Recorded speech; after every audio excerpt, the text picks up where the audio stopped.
And good afternoon. Welcome to Life Unrehearsed. My name is Matt Del Vecchio, specializing in life transitions, downsizing, and the senior living industry. Thanks for tuning in on a Sunday afternoon. Coming up on the first half of Life Unrehearsed, a local Montrealer makes it to the Canadian Football League and then transitions into a successful entrepreneur. We're going to hear his story coming right up. And on the second half of the show, having trouble losing weight and keeping it off? Wait until you hear the inspiring story of a man in his early 60s that said it's never too late to shed the pounds, and I'm talking about 75 pounds, and how it completely changed his mental health and well-being. And we will also be discussing the power of music therapy for all generations, but especially for older adults experiencing cognitive challenges. That's coming up after the 4:30 news.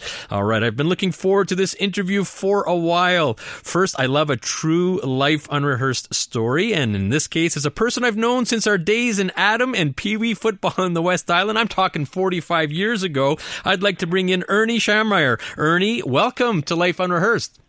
Hi, Matt. I'm so happy to be here, and I was such a pleasant surprise when I got the message from you to do this. So I'm really looking forward to it. Well, thanks for taking some time. I know some listeners are right now saying, "Hey, that's Ernie. I remember Ernie from the days." So, well, let's go back to our youth. Where did you grow up, Ernie? Well, in Dollard des Ormeaux. I grew up in Sunnybrook. All right, in the Sunnybrook area, West right? Island. Sunnybrook, yep. And you were a product of the North Shore football program, a great program. What memories stand out most, Ernie, in those days? You know what? Teammates more than anything. I mean, I can remember guys, and I can remember their names. I probably haven't seen them for as long as I hadn't seen you. You know, the teammates then... When we got a little bit older and got to the Lions and the Mustangs and the Broncos, really the thing that stands out are our championships. We won, I think, every single year from bantam up to junior. We won every single year of the provincial championship. It was quite an incredible time, for sure. Yeah, and you're right. That was a fun time and some championships. I know some listeners, Chateauguay, Greenfield Park, there was some intense competition throughout the time. And you did very well, obviously. And I'd love to hear about your journey to the CFL, the Canadian Football League. Well, when it got into teenage years, I mean, it seemed to, as a kid, every level I was at, I won the MVP every year, every second year. Then when we got to Bantam and got to the Lions, things got a little bit more serious. I mean, they were still fun, but I started with my dad. I was actively seeking a scholarship to an American football program at university, and so we started sending out books with the featured highlights that we had put together from newspaper clippings and videos and things like that. So when finally I got a scholarship to Purdue University in Indiana in the Big Ten, I played there for 4 years, and then after my senior year, I was drafted by the Hamilton Tiger Cats in the second round, and ended up playing 5 years in the CFL after that. And you started with Hamilton, and then I think where did you finish off your career in the CFL? I finished off with Ottawa, but the majority of my career was in Hamilton. I signed with Ottawa my fifth year, I believe, and then going into my second year with the Ottawa Rough Riders, the team was sold. The new owner got rid of the management, who got rid of the owner, the coaches, and the players. So it was a big turnover.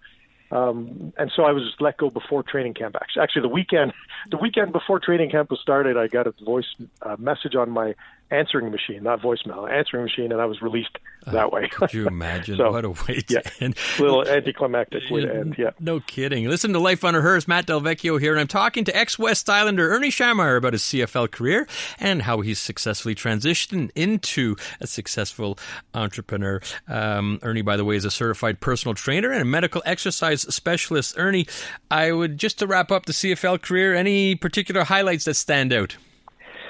You know what? My rookie year, we went to the Grey Cup. I mean, my first year. So it was the first year that the Sky Dome in Toronto was open and having games played there, and we lost 43-40 in the game that was called at the time the greatest game of all time. It was phenomenal. Going into another highlight, the thing that really stands out is when the Argos were bought by Wayne Gretzky and John Candy and Bruce McDonald, they brought in all these high-priced guys. I ended up getting the first tackle ever in the professionals ranks on Rocket Ismail, who was the highest-paid player in the history of football at that time. And so I had the opening kickoff, the opening game, I got the tackle on him. So there's a how about that? This is a good trivia question. I hope you gave him the gears too while you were down there, and give him a good pop. Well, good for you. Exactly. Interesting. Love that. And could you imagine rookie year in the Grey Cup? You might have thought this is going to be a regular thing for you, right? And you would think, and it wasn't. Well, you hear so many stories, Ernie. Post career, and look how you got a phone call, right? And that was it. It was the end of your career, and transitioning is never easy, especially coming out of the professional ranks. So what did you do after your CFL career ended?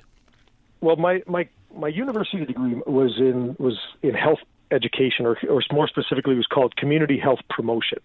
So I was intending to work in the corporate fitness industry. I did an internship in the university in that. So I was working on my post-career, my post-football life while I was finishing my last couple of seasons. And so when I retired, I was looking to get into that industry. I ended up making a contact with a clinic in Hamilton, which works specifically with musicians and performing artists who had been injured or had repetitive strain injuries and things like that. And so I had put together a proposal for the clinic to provide post-rehab or post-recovery fitness training, supervised exercise and things like that. So if somebody was finished with their medical care, rather than just being sent off to go to a gym or to try to figure it out on their own, they would work with me as a transition between their injury, their medical care, and then their full-on, independence. And so I would do fitness training with them. And so my business started at that time. And at the very, very beginning of my career, I was contracting other trainers. And so over the years, probably had 28 trainers work with me in that capacity, doing fitness training and supervised exercise and things like that. So that was a big thing that I did. And then from that, I spun it off into doing a lot of media. I was a featured guest on a weekly radio show as the fitness guy. I've been writing a newspaper column weekly for 7 years now, I believe. Great so a lot of media stuff and a lot of training. Great column, by the way, Ernie. I know you posted on social media, and I know it takes some time to do that. And really interesting stuff. We're talking to ex-West Islander Ernie Schramayr about his CFL career and post-CFL career here on Life Unrehearsed. Now, Ernie, as you've mentioned, 28 trainers you said you were working with? By the way, for a time frame for our listeners, you left the CFL at what age now? How old are you? I'm 56 now. When I finished playing, I was 28. All right. So, it's been a while. Yeah, double right now. So another 28 years in that. So, you've really had to adapt throughout your career. Very interesting that you're talking about, helping people that might have repetitive strain injuries in the musical world, and you've had to adapt. We have to head out to traffic, Ernie, but when we come back, I want to talk about how you've had to adapt post-CFL in these 28 years, and also a true Life Unrehearsed story where your wife, Lisa, was diagnosed with MS when she was 28. She's now 53, I believe in a wheelchair, and you are certainly living the life of a caregiver of a loved one, of your wife, and wearing a couple of hats. So we want to hear that story as well. But first, we have to head out to the CJD Traffic Center. And welcome back to Life Unrehearsed. Matt Delvecchio here, and I'm talking to ex-West Islander Ernie Schramayr about his CFL career and how he successfully transitioned into a successful entrepreneur. And Ernie, as we were saying before traffic, 28 years now post-CFL career, and you've had to adapt a fair amount and adjust and pivot here and there. And so what did you do and how did you do it throughout this time? Well, when you look back over that amount of time, there's pretty significant things that change over time. And I was thinking about this question, and I really was able to pinpoint 4 different times where I had to adapt really significantly. And the first one was getting cut from the CFL. My entire identity. If you ask anybody who knew me from the West Island, I'm the football player. I'm the guy. So it's a whole new life. Finding out that my wife to be was diagnosed with MS, that was a pretty big adaptation in mindset and thinking. When my business was about 10 years old, I had just experienced the highest grossing year I've ever had. And then at the end of the year, had to declare a bankruptcy. So there's an adaptation. And then finally, when the pandemic hit, it forced a complete different way of doing business that I had to adapt to literally within a week or two. So really, when you think about adapting, I always like to take the approach that I need to be very proactive and not just reacting to things that are happening. I believe mindset is a massive part of it. So it's staying curious and then seeking adventure in the struggle that whatever's happening. It's a struggle. There's a way out of it. I always kind of recognize that I'm not the first person that this has ever happened to. So what I've done for each of those 4 times where I've really had to adapt in a way is I find a mentor or find somebody who's done what I've done to find a precedent, and then lean on them and learn from them and figure out how to go forward. So that's what I've done each time. I've found a mentor who I've studied under and then who's guided me out to figure out how to get moving again.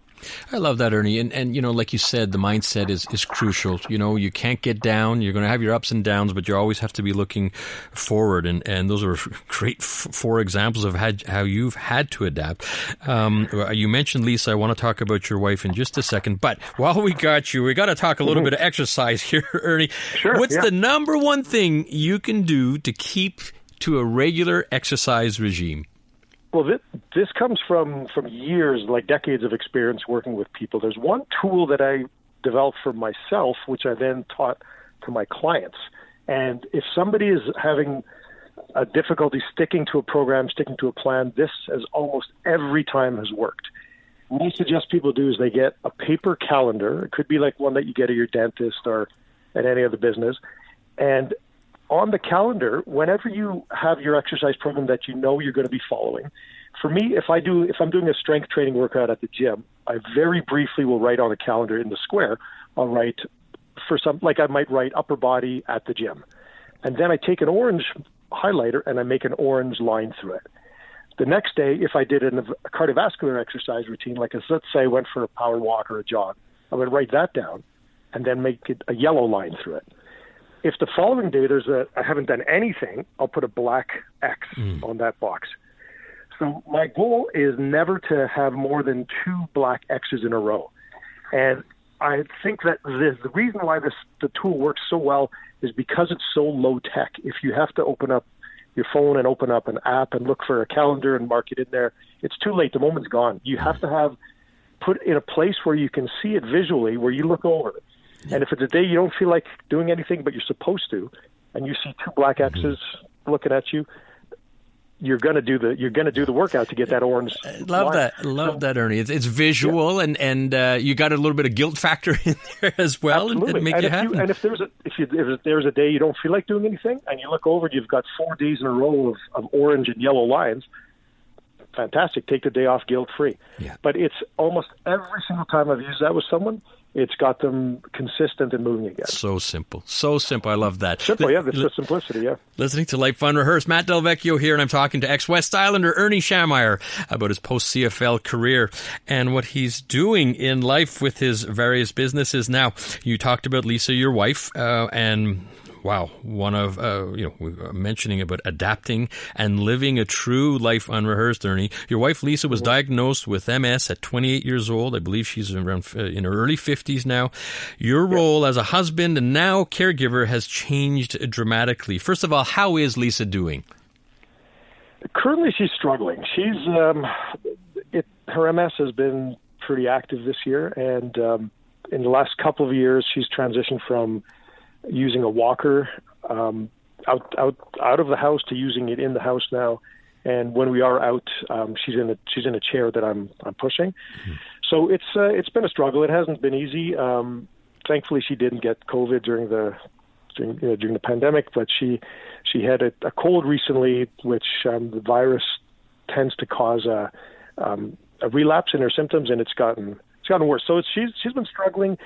The hardest thing many times, it's physically, it's very challenging, but Lisa used to be a very talented graphic artist who ran a print shop for a national company, and she was teaching spinning classes with my business, and she was actively part of it. So the mental part is really difficult, trying to come up with a new identity around unique situations. So that's hard. It's been hard, and just this week she started working with an occupational therapist who's going to help, to make the house more accessible and to help try and figure out what the next part of her life is going to look like. So right, I think it's so important what you're saying. There's the physical aspect of MS, but probably even the tougher aspect is like you're talking about is the mental and psychological aspect. And I want to say that I can't, even though I'm talking in her, on her behalf here, I cannot even begin to imagine how difficult it must be. Mm-hmm. It's hard as the person who's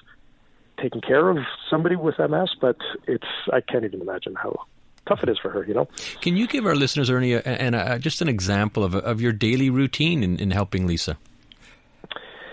So I'm up.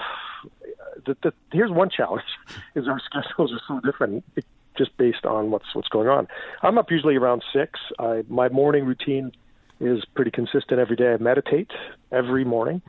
I'm not somebody to exercise in the morning. I don't need energy.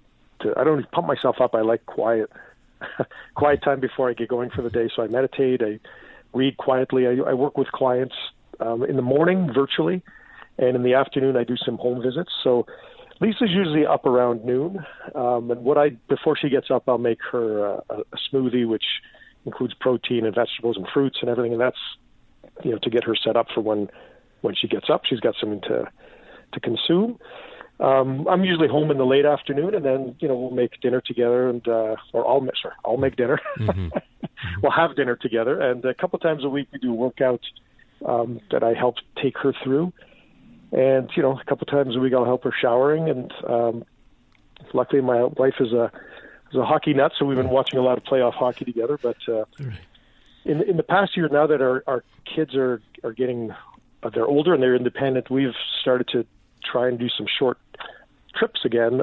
So we've been driving, to Niagara Falls, to Ottawa, maybe in Montreal in a month, and trying to get out there again and to bring some normalcy back. Yeah, get out of the daily routine. Ernie, we're already out of time. I want to thank you for coming on and sharing your story, your personal story, and also about Lisa. And please, regards to Lisa, wishing both of you much success and courage and strength, really. And how can people find out a little bit more about Ernie Schramayr? Best thing would be to go. Well, first of all, I'm sorry, I should have mentioned it. It's Schramayr. And that's okay. I'm not. It's fine. Yeah, it's Schramayr. So it's go to my website. It's erniesfitnessworld.com. So ERNIES fitnessworld.com, or send me an email to erniesfitnessworld@gmail.com. And on my website, there's a link to Facebook and to Instagram and other social media stuff. Yeah. But that would be the best way to find out what's going on. Ernie, I like erniesfitnessworld.com much better than Schramayr. It's a lot easier to remember. We talk in jest. We off air. We were talking about the last name, and good. Good on you. All right, we got to run here. Ernie, thank you very much. Next up on Life Unrehearsed, having trouble losing weight and keeping it off? You'll want to be listening in to hear the inspiring story of our next guest. That's coming up after the CTV News Update.